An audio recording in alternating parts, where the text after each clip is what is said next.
Je voudrais revenir sur le problème de Saturne. Parce que ceux qui ont suivi attentivement mes propos, écrits et oraux, se sont dit, bon, ben d'accord, Heilbronn dit que Saturne est un curseur comme les luminaires, mais il s'appelle quand même Saturne. Et donc il porte le même nom, enfin il porte un nom qui est issu de la mythologie. On aurait tendance à penser que Saturne est plutôt du côté de Mercure, Vénus, Mars et Jupiter, et non pas du côté des luminaires.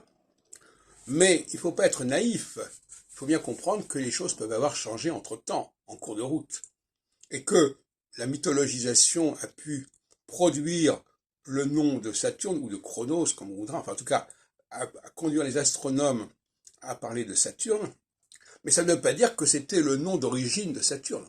Et de toute façon, on sait très bien qu'avant que les astres portent des noms mythologiques, ils portaient des noms plus descriptifs. Par exemple, Mars était considéré comme la planète rouge, hein, etc., etc.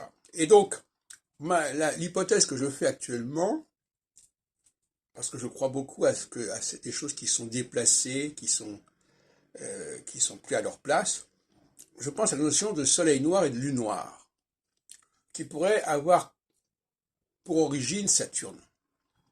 C'est-à-dire que face au soleil et à la lune, et dans le zodiaque, dans le système des domiciles et des éclatations, Saturne est toujours opposé aux luminaires, d'une manière ou d'une autre, eh bien, on pourrait penser que finalement, au départ, Saturne aurait porté le nom de soleil noir, ou de lune noire, ou les deux, enfin peu importe. En tout cas, Saturne, ce sont les luminaires noirs qui font pendant aux luminaires blancs que sont le soleil et la lune. Et effectivement, Saturne il est quand même beaucoup moins brillant, c'est moins qu'on puisse dire, que les luminaires, donc il est dans une sorte d'obscurité. Voilà ce que je propose, et donc finalement je serais tenté, plutôt que d'employer le mot de Saturne, qui fait problème, qui est ambigu, parce qu'on ne sait pas si on est dans la mythologie ou bien dans la description des curseurs et des prometteurs, si vous connaissez mes travaux là-dessus. Et donc par conséquent, l'expression de lune noire serait assez appropriée, puisque les données de Saturne, les 28 ans de Saturne, qui sont divisés en 4 périodes de 7 ans, font pendant aux données de la Lune, qui est de 28 jours et de 4 fois 7 jours, 4 semaines.